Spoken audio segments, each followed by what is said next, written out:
Martin ওডেগার্ডের assist থেকে শেলদেরুপের দুর্দান্ত গোল, জবাবে অ্যান্থনি গর্ডনের অ্যাসিস্ট থেকে সেই গোল শোধ দিলেন Jude Bellingham.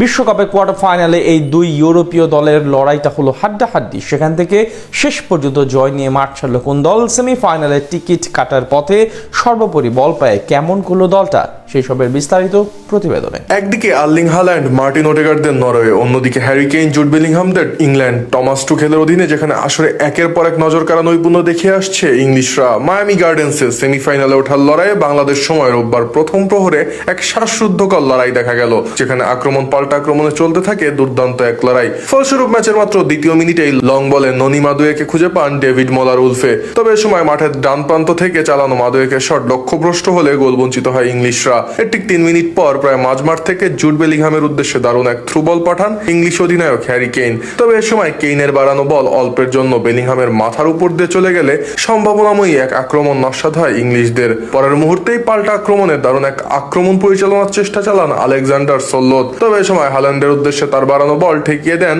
English defender John Stones. আর ম্যাচের 16তম মিনিটে হুলিয়ান রায়ারসনকে পরাস্ত করে ইংল্যান্ডের হয়ে ম্যাচের প্রথম কর্নারটি জিতে নেন অ্যান্থনি গর্ডন। তবে গোলবারের কাছাকাছি ডেকলান রাইসের নেওয়া কর্নার এ সময় দারুণভাবে রুখে নেন নরওয়ের ডিফেন্ডার ক্রিস্টোফার আজের।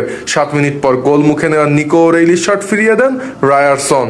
আর ম্যাচের 29তম মিনিটে ফ্রি কিক থেকে হ্যারি কেইনের নেওয়া শট লক্ষ্যভ্রষ্ট হলে গোল বঞ্চিত হয় একবারের বিশ্ব চ্যাম্পিয়নরা। 2 মিনিট পর ইংল্যান্ডের অর্ধে ডি বক্সের ভেতরে দারুণ এক রিভার্স পাস বাড়ান ওডেগার্ড। তবে শেলদেরুপের উদ্দেশ্যে বাড়ানো বল এ সময় বিশ্বস্ততার সাথে রুখে দেন ইংলিশ গোলরক্ষক জর্ডান পিকফোর্ড। পরের মিনিটেই ডিফেন্ডার স্টোনসের ভুলে গোল হজম করতে বসে ইংলিশরা। তবে গোলরক্ষক পিকফোর্ডের দৃঢ়তায় আরো একবার হাল্যান্ডের চালানো এই আক্রমণ রুখে দিতে সক্ষম হয় টমাস টুখেলের শিষ্যরা। তবে ইংলিশদের এই প্রবল প্রতিরোধ শেষ পর্যন্ত ভেস্তে দেন আন্দ্রেয়াস শেলদেরুপ। কেননা ম্যাচের 36তম মিনিটে মার্টিন ওডেগার্ডের অ্যাসিস্ট থেকে বাপায় দারুণ এক শটে ইংলিশদের জালে বল জড়ান নরওয়ের এই লেফট উইঙ্গার। ফলে ম্যাচে 1-0 এগিয়ে যায় স্টেল সলবাকেনের শিষ্যরা। যদিও এই আক্রমণ পরিচালনার সময় ইংলিশ অধিনায়ক হ্যারি কেইনকে ফাউল করে বসেন সেন্ডারবার্গ, তবে রেফারি তা উপেক্ষা করলে 1-0 এগিয়ে যায় নরওয়ে। আর প্রথমার্ধের 44তম মিনিটে দারুণ এক সুযোগ পেয়েও হাতছাড়া করেন আলেকজান্ডার সোল্লোথ, যেখানে হাল্যান্ডকে ওপেন স্পেসে পেয়েও বল পাস না দিয়ে নিজেই বল নিয়ে কারিকুরি করতে গিয়ে গোল করার সহজ সুযোগ হারান নরওয়ের এই স্ট্রাইকার। তবে প্রথমার্ধের অন্তিম লগ্নে যোগ করার সময়ে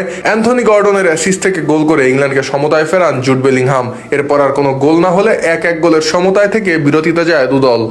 আর বিরতি থেকে ফিরে দ্বিতীয়ার্ধের শুরু থেকেই গোল করে এগিয়ে যেতে মরিয়া দেখা যায় দুদলকেই। ফলস্বরূপ ম্যাচের 55তম মিনিটে টরবর্জন হেগেমের গোলে উচ্ছ্বাসে মাতে নরওয়ে। তবে ডিবক্সের ভেতরে এই সময় ইলিয়ট এন্ডারসনকে ফাউল করে বসেন আর্লিং হাল্যান্ড। ফলে ভিএআরে বাতিল হয় হেগেমের গোলটি। এরপর ম্যাচের বাকি সময়ে দুই দলই একাধিক প্রচেষ্টা চালালেও গোল করতে ব্যর্থ হয় তারা। ফলে নির্ধারিত 90 মিনিটে 1-1 গোলের সমতায় খেলা শেষ হলে অতিরিক্ত সময় গড়ায় ম্যাচ, যেখানে অতিরিক্ত সময়ের প্রথমার্ধের 3 মিনিটেই গোল করে ইংল্যান্ডকে 2-1 গোলে এগিয়ে নেন বেলিংহাম। এরপর ম্যাচে আর কোনো গোল না হলে 2-1 গোলের জয় নিয়ে মাঠ ছাড়ে ইংল্যান্ড। ফলে সেমিফাইনালের টিকিট কাটে থ্রি লায়ন্সরা।